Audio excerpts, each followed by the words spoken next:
मैं दुनिया में उन बदकिस्मत लड़कियों में से थी जिनके मम्मी पापा दुनिया से चले गए थे। मैं अपने चाचा चाची के घर रहती थी। मेरी मम्मी पापा जाने के बाद मेरे चाचा चाची मुझ पर ज़्यादा मेहरबान भी नहीं थे। अपने बच्चों को मुझसे ज़्यादा मोहब्बत करते थे। मेरे चाचा की ज़िंदगी भी ज़्यादा नहीं थी, इसलिए वो इस दुनिया से हमें छोड़कर चले गए। मेरी चाची ने फिर अपना असली रंग दिखाया। मेहरबान तो वो पहले भी नहीं थी। चाचा के ख़त्म होने के बाद उन्होंने घर के सारे नौकर निकाल दिए, मुझ पर जुल्म के पहाड़ तोड़ दिए, घर के सारे काम की जिम्मेदारी मेरे ऊपर डाल दिए। उस वक्त मेरी उम्र सिर्फ 14 साल थी। मैं एक बेसहारा लड़की, ना दुनिया में कोई नहीं, उसका आगे ना पीछे। 22 साल का लड़का, चाची का भतीजा जावेद, मुझ पर फिदा हो गया। ये बात कहाँ बर्दाश्त होती चाची को, जिस लड़की से वह बचपन से ही नफ़रत करती आ रही थी, वही उनकी बहू बन जाए। अपने शानदार भतीजे के लिए चाची ने जाने कितने सपने सजाए हुए थे। वह अपने बेटे के लिए कोई डॉक्टर बहू लाना चाहती थी, ऊंचे ख़ानदान से, और मैं तो एक गरीब लड़की थी जिसके मम्मी पापा भी इस दुनिया में नहीं थे और उसके दहेज के नाम पर कुछ भी नहीं मिलने वाला था। एक अच्छी खूबी थी जो मेरे साथ थी, जो मेरा हुस्न था। इतनी ज़्यादा हसीन थी, जब मैं आईने में अपने आप को देखा करती थी तो हैरान हो जाती थी। क्या वाकई ये मैं हूँ? ये मेरी सूरत है, ये मेरा चेहरा है, ये मेरी आँखें हैं, ये मेरे होंठ हैं। मैं अपने चेहरे पर हाथ फेरते हुए हुस्न को देखती रहती थी। चाची का भतीजा जावेद मेरे हुस्न का दीवाना हो गया था। उसने चाची से कहा कि शादी करेगा तो सिर्फ मुझसे, वरना किसी से नहीं। 2 साल तक चाची का भतीजा जिद पर अड़ा रहा कि शादी करनी है तो सिर्फ मुझसे करनी है, और सारा इल्ज़ाम मुझ पर आ गिरा कि मैंने उनके भतीजे को फंसाया है। मैं हर वक्त दिल ही दिल में दुआ करती रहती थी कि जल्दी मेरी शादी हो जाए तो मैं इस गुनाह से बच जाऊंगी जो चाची ने मुझ पे इल्ज़ाम लगाए हैं। भतीजे से मैं बिल्कुल शादी नहीं करना चाहती थी, क्योंकि वो चाची के भतीजे जावेद से शादी करने का मतलब था कि एक बार फिर से इस जहन्नम में ज़िंदगी गुजारना, जो मैं बिल्कुल नहीं चाहती थी। मैं उस घर को हमेशा के लिए छोड़कर जाना चाहती थी और वापस नहीं आना चाहती थी। इसी दौरान मेरे लिए एक रिश्ता आ गया। चाची ने फ़ौरन हाँ कर दी। चट मंगनी पट ब्याह हो गया। उन लोगों ने दहेज के नाम पर 1 रुपया भी नहीं लिया था। मेरे कपड़े भी उन लोगों ने बनवा कर दिए थे, तो मैंने बहुत खुश थी। मुझे इतना अच्छा ससुराल मिला है जिनकी कोई डिमांड नहीं है, लेकिन शादी की पहली रात ही मेरे सारी खुशी हवा में उड़ गई जब मुझे मेरे पति का हकीकत मालूम हुआ। जैसे सुनकर मेरे सर पर आसमान गिर पड़ा। मैं दुल्हन के रूप में सजी संवरी बैठी थी और अपने पति इकबाल का इंतज़ार कर रही थी। इकबाल अंदर दाखिल हुए। मेरा चेहरा झुका हुआ था। वे मेरे करीब आकर बैठ गए, लेकिन मुझे न जाने क्यों किसी अनहोनी का एहसास हुआ। उन्होंने मुझसे सवाल की कि मैं देखने में कैसी हूँ, तो मैंने हैरत से उनकी तरफ देखा। मैंने कहा कि आप खुद घूंघट पलट कर देख लें कि मैं कैसी हूँ। तो जो उनकी ज़ोर ज़ोर से हंसने की आवाज़ आई, ज़ोर से हंसने की बात समझ नहीं आई। वे क्यों हंस रहे थे और क्यों मेरा घूंघट पलट नहीं कर रहे थे। मैंने खुद ही अपना घूंघट पलट कर उन्हें देखा तो वे सामने देख रहे थे, मेरी तरफ देख ही नहीं रहे थे। तो मेरा दिल टूट गया। मैंने उनसे कहा कि आप मुझसे नाराज़ हैं या आप उस शादी से खुश नहीं हैं जो मुझे देख नहीं रहे हो। तो फिर हंसने लग गए। मुझे उनकी रवैया पर अजीब सा कुछ महसूस हो रहा था। मेरे समझ में कुछ नहीं आ रहा था इस तरह से क्यों हंस रहे थे। मुझे महसूस हो रहा था कि उस शादी से खुश नहीं है, शायद किसी और को पसंद करते थे। उनकी शादी ज़बरदस्ती मुझसे कराई गई, इसलिए वह हंस रहे हैं। मैंने उनसे सवाल किया कि क्या आप किसी और को पसंद करते थे? वह फिर हंसने लगे। अब तो मेरा दिमाग खराब हो गया कि क्या तरीका है अपनी दुल्हन से बात करने का। अगर आपको मैं पसंद नहीं थी तो आप बोल देते। दिल तो मेरा जैसे कि किसी गहरी खाई में जा गिरा था। मेरी पूरी कोशिश ये थी कि वह एक बार मेरा चेहरा देख लें तो यकीनन उस लड़की को भूल जाएंगे जिससे मोहब्बत करते थे, या फिर कोई भी बात थी तो मेरा चेहरा देखने के बाद वह सब भूल जाएंगे, क्योंकि मैं थी इतनी खूबसूरत। मगर वह सामने खिड़की के तरफ देख रहे थे। मेरी तरफ नज़र उठाकर देखना गंवारा ना समझा। मैं तो यही सोचकर आई थी कि अपने पति और अपने ससुराल की इतनी खिदमत करूंगी, मुझे वापस चाची के पास न जाना पड़ेगा। क्या ये तुम्हें किसी ने नहीं बताया कि मैं देख नहीं सकता? अचानक से इकबाल ने कहा तो मुझे लगा कि वह मजाक कर रहे हैं। मैंने हैरत से उन्हें देखने लगी। फिर मैंने कहा कि एक बार ये मजाक का वक्त नहीं है। मुझे इस किस्म का मजाक पसंद नहीं है और आप इस तरह का बिल्कुल मजाक, आपके लिए मैं इस तरह की बात बर्दाश्त नहीं कर सकती हूँ। अल्लाह आपकी आंखों का नूर सलामत रखे। आपकी मोहब्बत तो मेरे लिए इबादत जैसी है। मैंने फर्माबरदार वफादार पत्नी की तरह उनसे कहा तो फिर हंसने लगे। नाजरीन, ये दुनिया बहुत बेवफा है।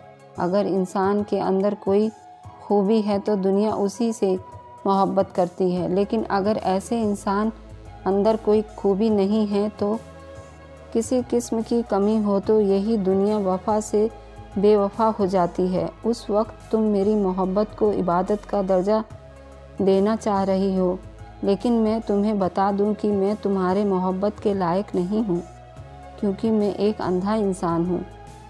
मैंने सबसे सुन रखा है कि तुम बहुत हसीन हो, लेकिन अफसोस कि मैं तुम्हारे हुस्न को देख नहीं सकता। इकबाल बोलते जा रहे थे, लेकिन मुझे अभी भी महसूस हो रहा था कि वे मजाक कर रहे हैं और मुझे उनके उस तरह मजाक करने का गुस्सा आ रहा था। लेकिन थोड़ी ही देर में मुझे अंदाज़ा हो गया था कि ये मजाक नहीं है, एक बहुत बड़ी हकीकत थी। और अब मैं फटी आंखों से अपने पति को देख रही थी। मेरे सपनों का महल एक पल में ज़मीन में गड़ गया था। मैं क्या कुछ सोचकर यहाँ आई थी, और जिस इंसान के आसरे पर आई थी वह इंसान तो देख ही नहीं सकता था, और जो देख नहीं सकता तो मेरा सहारा कैसे बन सकता था। ऐसे तो खुद को चलने के लिए किसी सहारे की ज़रूरत थी। मेरे साथ धोखा हुआ था, और ये बहुत बड़ा धोखा हुआ था। और ये धोखा मेरी चाची और मेरे ससुराल वालों ने किया था। मेरा गुस्से से बुरा हाल हो गया था और मैं एकदम से खड़ी हो गई। आप लोगों को शर्म नहीं आई कि गरीब यतीम लड़की के साथ इतना बड़ा धोखा करते हुए? गुस्से से कहा तो इकबाल ने कहा कि तुम्हारी चाची को पता था कि मैं देख नहीं सकता हूँ और उन्होंने तुम्हें नहीं बताया, उसमें हमारा कसूर नहीं है। तुम्हारे साथ धोखा मैंने नहीं किया है, तुम्हारी चाची ने किया है। उन्होंने हमसे कहा था कि उन्हें मुझे बता दिया है मैं देख नहीं सकता हूँ और तुम राज़ी हो। इकबाल ने कहा तो मुझे गुस्सा आ गया। मैंने कहा कि मैं राज़ी हूँ। क्या मैं राज़ी हो सकती हूँ एक ऐसे इंसान से शादी पर जो देख ही नहीं सकता था? या खुदा, मैं कहाँ जाऊँ? मैं तो अपनी तमाम हस्तियाँ जलाकर यहाँ आई थी। अब मेरे पास वापस जाने का कोई रास्ता नहीं है। मैंने यही सोचा था कि उस जहन्नम में दोबारा नहीं जाऊँगी, और अब मैं कहाँ जाऊँ? मैं ज़ोर ज़ोर से कहते हुए चिल्ला रही थी और इकबाल चुपचाप अपने बिस्तर पर आकर सो गए। उन्होंने ज़्यादा मुझसे कोई बात नहीं की, जल्दी ही नींद के आगोश में चले गए। और मैं हैरान परेशान सारी रात जागती रही। रात के न जाने कौन से पहर में मेरी आँख लग गई, मुझे मालूम न हुआ। मेरी आँख खुली तो इकबाल सो रहे थे। मेरे जागने के आवाज़ पर वह भी जाग गए। उन्होंने सहारा तलाश किया, लेकिन मैंने इतने गुस्से में थी, मैंने उन्हें सहारा देना ज़रूरी नहीं समझा। मुझसे पहले भी तो अपने काम करते थे। ये कमरा उनका था। अंदाजे के मुताबिक वॉशरूम चले गए थे। थोड़ी ही देर बाद बाहर निकले। मैंने कोई बात नहीं की। उन्होंने मुझे पुकारा, नासरीन क्या तुम यहाँ हो? मैं कमरे में ही मौजूद थी, मगर मैंने उनकी बात का कोई जवाब नहीं दिया। मेरा दिल इतना ख़राब हो चुका था जिसकी कोई हद नहीं थी। मैं 20 साल की खूबसूरत लड़की थी और उस पर यह जुल्म हुआ था। मेरी हालात का अंदाज़ा लगाना दूसरों के लिए मुश्किल था। जूता पाँव में कहाँ तकलीफ़ देता है, ये जूता पहनने वाला ही जानता है और कोई नहीं। मुझे भी तकलीफ़ हो रही थी और मेरी तकलीफ़ सिर्फ मैं ही जानती थी। दिन यूं ही गुजरते गए। मेरा ससुराल में दिल न लगता था। मैं जिसके आसरे पर आई थी, मैं तो किसी काम का नहीं था। मेरी सास ने मुझे कहा कि तुम्हारी चाची को ने हर हकीकत से आगाह कर दिया था। उन्होंने कहा कि तुम राजी हो। इंसानी हमदर्दी की खातिर इकबाल से शादी करना चाहती थी। मुझे वारिस चाहिए था। अब तुम मुझे वारिस दोगी। अपनी सास से बात करने के बाद मुझे एहसास हो गया था कि मेरे ससुराल वालों की कोई गलती नहीं थी। उन्होंने मेरी चाची को अंधेरे में नहीं रखा था, लेकिन मेरी चाची ने मुझे अंधेरे में रखा था। तो क्या ज़रूरत थी आपको अपने अंधे बेटे की शादी करने की? मैंने गुस्से में अपनी सास को कहा तो उन्होंने रोना शुरू कर दिया और कहा कि मेरे बेटे को अंधा मत कहो। गुस्सा आ गया। मैंने कह दिया, अंधा ना कहूँ तो क्या कहूँ? मैं ऐसी पत्थर दिल बेहुस्न लड़की हरगिज़ नहीं थी, लेकिन हालात और वक्त ने मुझे पत्थर दिल और बेहुस्न बना दिया था। पहले तो चाची ने मुझे पत्थर बना दिया और अब शादी के बाद मिलने वाले उस धोखे ने मुझे बेहुस्न बना दिया था। दूसरों के जज्बात और एहसास की मुझे कोई फ़िक्र नहीं थी। मेरे जज्बात चकनाचूर हो गए थे। मैं बुरे तरीके से टूट गई थी और मेरी समझ में नहीं आ रहा था कि मैं क्या करूं। फिर भी मैंने बहुत कोशिश की दिल लगाने की, लेकिन मेरा दिल नहीं लगता था। मैं चाहती थी कि मेरे हुस्न को सराहा जाए, मेरी तारीफ़ की जाए, मेरा हक मुझे मेरा मिले। अब मैं हर वक्त रोती रहती थी। इकबाल बंद कमरे में मेरी सिसकियाँ सुनते रहते थे, मुझे चुप करवाने की कोशिश करते थे, लेकिन मुझे उनका वजूद ही अपने सामने बर्दाश्त नहीं हो रहा था। न जाने मुझे क्या हो गया था। मेरी शख्सियत बिल्कुल ख़राब हो गई थी। उस दौरान इकबाल ने कहा कि वह शहर से दूर कहीं जा रहे हैं और वापस आने पर देर हो जाएगी। ड्राइवर के साथ जाते थे और ड्राइवर के साथ ही आते थे। वह चले गए तो मैंने सुकून का सांस लिया। मैं काम वगैरह भी कुछ नहीं करती थी। गुस्से के मारे सारा काम नौकरानी करती थी। यहाँ पर हर चीज़ की सहूलत थी। नहीं थी खुशी तो बस मेरे दिल की। आधी रात को प्यास की शिद्दत से मेरी आँख खुल गई। मैं उठकर किचन में आई और पानी पीने लगी। अचानक से पीछे से किसी ने मेरे मुंह पर हाथ रख दिया था ताकि मैं ठीक से देख ना सकूं।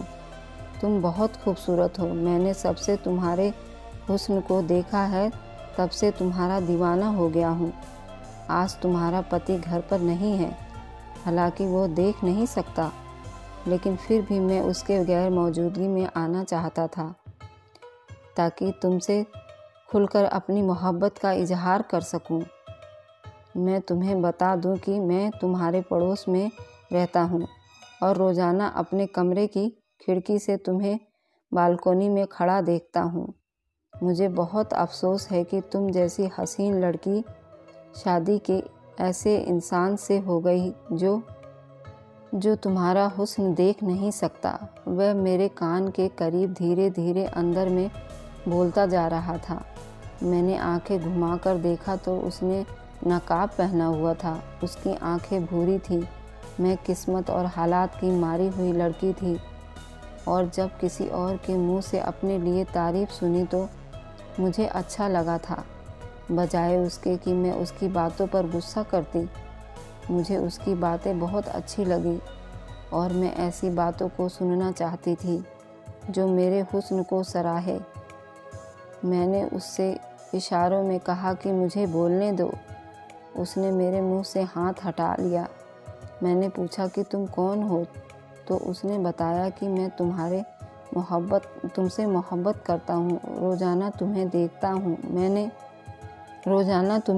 हूँ। मैंने उससे कहा कि यहाँ से चले जाओ, मेरे शौहर आ जाएंगे। तो उसने कहा कि मुझे तुम्हारे शौहर की खबर है, वे कल ही सुबह आएंगे।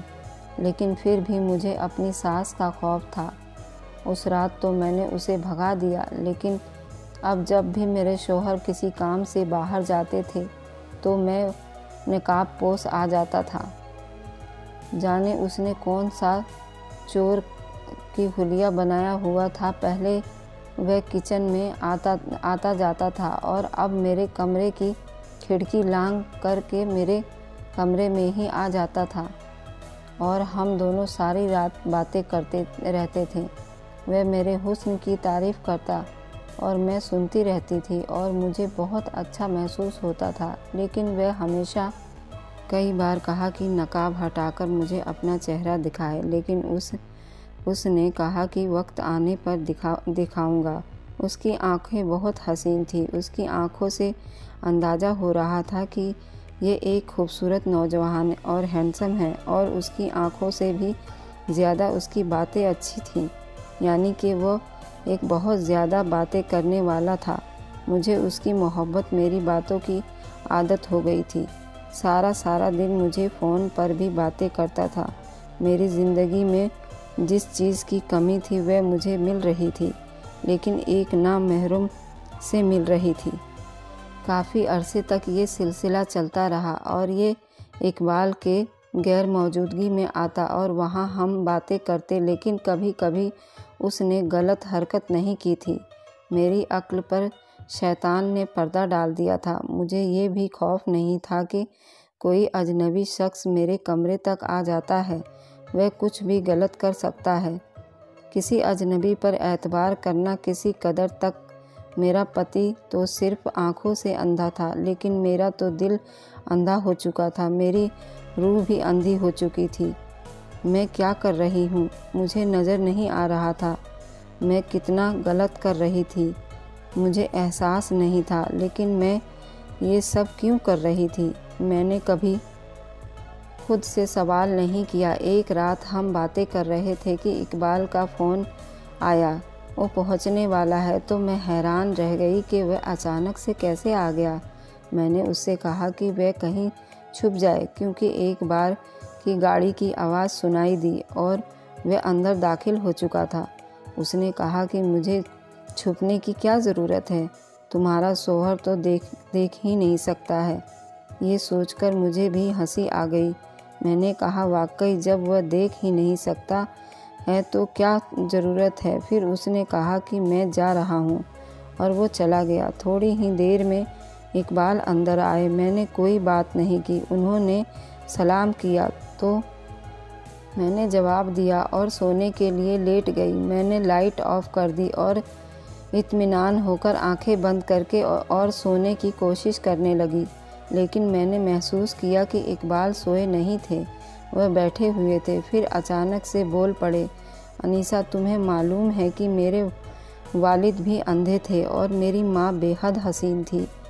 ख़ानदान वालों के दबाव में आकर मेरी माँ ने मेरे पिताजी से शादी कर ली थी, लेकिन उनके अंदर एक वीरानी थी हमेशा से, और उन्हें एक अंधे इंसान के साथ ज़िंदगी बसर करना मुश्किल लग रहा था। मैं पैदा हुआ तो पापा ने अपना दिल मुझ में लगाया कि, लेकिन फिर उनका दिल उठ गया और फिर उन्होंने अपना दिल कहीं और लगाया। पापा की गैर मौजूदगी में रोज़ाना गैर मर्द आदमी हमारे घर आता था और मेरी माँ से मेरी घंटों बातें करती रहती थी और मैं सुनता था, मगर कहता था कुछ भी नहीं था। जैसे कि इकबाल ने ये शब्द निकाले तो मेरी जान ही निकल गई। तो मेरी ही कहानी थी जो मुझे सुनाई जा रही थी, यानी कि मेरी सास ने मेरे साथ वो सब दोहरा दिया। न जाने क्यों मुझे एहसास हुआ था कि मेरी सास ने अपनी महरूम का बदला मुझसे लिया है। इकबाल ने फिर से बोलना शुरू किया तो मैं बिल्कुल सुन्न हो गई, लेकिन मुझे किसी किस्म का खौफ नहीं था। मेरा बचपन ख़त्म हो गया, यहाँ तक कि मेरा लड़कपन और मेरी जवानी आ गई। ये शख्स न जाने कहाँ चला गया था। फिर मैंने और मेरी माँ थे और बस, और मेरी माँ ने दूसरा बच्चा पैदा करने की हिम्मत नहीं की और मेरे पापा इस दुनिया से हमेशा के लिए चले गए। सारी ज़िंदगी मेरे पापा को ये पता न चल सका कि उनकी गैर मौजूदगी में कोई उनके घर आता है और उनकी बीवी से बातें करता है। फिर मेरी मम्मी इतनी ढीठ बन गई थी कि उन्हें मेरे पापा की मौजूदगी और गैर मौजूदगी से कोई फ़र्क नहीं पड़ता था और मेरे पापा के सामने बेशक हमारे घर आता था और मेरी माँ से दूसरे कमरे में ले जाती थी और उनकी बातों की आवाज़ मेरे पापा कानों तक आती थी। मुझे इसमें मालूम हो गया था कि वह मेरी माँ का कोई आशिक था जो उनसे बेहद मोहब्बत करता था। मुझे अपने पापा का दुख होता था। मैंने उन्हें कुछ नहीं बताया। तुम जानती हो, मैं पैदाइशी अंधा नहीं था। मैं बचपन में देख सकता था और मैं अपनी माँ की हरकत को देखता रहता था। अपनी आँखों से आहिस्ता आहिस्ता मेरी आँखों की रोशनी चली गई, क्योंकि ये अंधापन मेरे पापा की तरफ से मुझे विरासत में मिला था। मैंने लड़कपन को पहचाना तो बिल्कुल अंधा हो चुका था और मुझे खुशी थी कि मैं अब देख नहीं सकता हूँ कि मेरी माँ क्या करती है। फिर मुझे एहसास हुआ मुझे ये सब नहीं करना चाहिए था। मुझे दूसरों के खातिर अपनी ज़िंदगी बर्बाद नहीं करनी चाहिए। इसलिए मैंने अपना इलाज शुरू किया और अनीशा, शादी की रात जब पहली बार मैंने तुम्हें देखा तो मैं तुम्हारे हुस्न को देखकर हैरान हो गया। इकबाल कहते कहते खामोश हो गए और उनकी बात सुनकर मेरे चारों कोने चित्त हो गए। और वे तो अंधे थे, फिर कैसे उन्होंने मेरा हुस्न देख लिया था। मैं एक झटके से उठ बैठी और अंधेरे में उनके वजूद को देखती रही, जो साई की तरह नज़र आ रहा था। आपने कैसे मुझे देख लिया? आप तो मुझे देख ही नहीं सकते थे। मुझे अपनी आवाज़ किसी खाई से आती हुई महसूस हुई थी। मेरा दिल टूट गया था। वे क्या कह रहे थे? वे देख सकते थे कि या फिर भी कोई भुंडा मजाक था जो मेरे साथ हो रहा था? तो उन्होंने कहा, लड़कपन के बाद ही अपनी आँखों का इलाज शुरू किया। मेरे साथ ज़्यादा मसला नहीं था। थोड़े से इलाज में ही, एक ऑपरेशन के बाद ही मेरी आँख की रोशनी वापस आ गई और वह सब कुछ देख सकता था। उसी वक्त मेरी माँ ने मेरी शादी का फ़ैसला किया और मैंने खामोशी से उनका फ़ैसला कबूल कर लिया। तुम्हारी तस्वीर मुझे मेरी माँ ने नहीं दिखाई, क्योंकि वह मुझे अब तक अंधा समझती थी और मैंने उनसे कुछ नहीं कहा। मेरा दिल तो उनसे उठ चुका था। जब हमारी शादी हुई तो मैं देख सकता था और मैंने तुम्हें देखा था, लेकिन मैंने ये देखना चाहता था कि तुम किस तरह की बीवी साबित होती हो, बेवफा होती हो या मेरे अंधेपन का सुनकर मेरा सहारा बनती हो। लेकिन मुझे तुम्हारा रवैया देखकर बहुत अफसोस हुआ और मैंने तुम्हें छोड़ने का फ़ैसला कर लिया था। तुम्हारे सामने अंधेपन का ड्रामा मैंने करीबन 1 महीने की और 1 महीने में तुमने मुझे छोड़कर अपना एक आशिक भी बना लिया। एक बार की बात सुनकर तो जैसे मेरे सर पर आसमान गिर पड़ा था। मेरे पैरों तले हकीकत में ज़मीन खिसक गई थी। अनीसा, नकाब पोश कोई और नहीं, मैं ही था। उनकी बात सुनकर तो मुझ पर दिल तार तार होने लगी थी। मेरे साथ क्या हो रहा था मुझे समझ नहीं आ रहा था।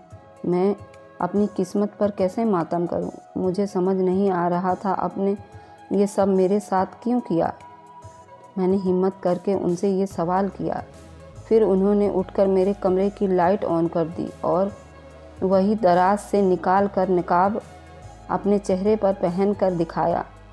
वही शख्स हैं जो मुझे मिलने आता था। मैंने अपने पति से इस कदर नफ़रत में उतर गई थी कि मैंने कभी गौर से उन्हें देखा ही नहीं। उनकी आंखें वही आंखें थी जिन्हें मैं देखती हूँ नकाब के पीछे। नासरीन, मैं शादी के बाद अंधा हो जाता। किस हादसे में? क्या तुम किसी और से बातचीत करने लगती? इकबाल के सवाल ने मुझे शर्मिंदा कर दिया था और मेरे पास बोलने को कुछ शब्द नहीं थे। मेरा दिल कह रहा था कि ज़मीन फट जाए और मैं उसमें समा जाऊं। मुझे उसने कहा कि तुम्हें नकाब पोश से मोहब्बत हो गई थी। फिर वह मेरा पति ही था और जब मैंने कहा मैं कहाँ जाऊँ, मेरे समझ में कुछ नहीं आ रहा था। मैं तुम्हें नाराज़ नहीं करना चाहता। मैं हालात का मारा हुआ इंसान था जिसने अपनी मम्मी की बेवफाई देखी थी और मैं उसकी सज़ा एक मासूम लड़की को देना चाह रहा था। उसने आजमा कर, लेकिन आज मुझे एहसास हो रहा है कि मैंने गलत किया। मैं तुम्हें माफ़ करता हूँ क्योंकि मैं तुम्हारे किरदार को जान गया कि तुमने एक अजनबी से सिर्फ बातें की, अपनी हद का ख्याल रखा। तुम्हारा एहसास और जज्बात भी मैंने तन्हाई में देख ली थी। मुझे एहसास हो गया था कि तुम्हें सिर्फ मोहब्बत भरी बातों की ज़रूरत थी।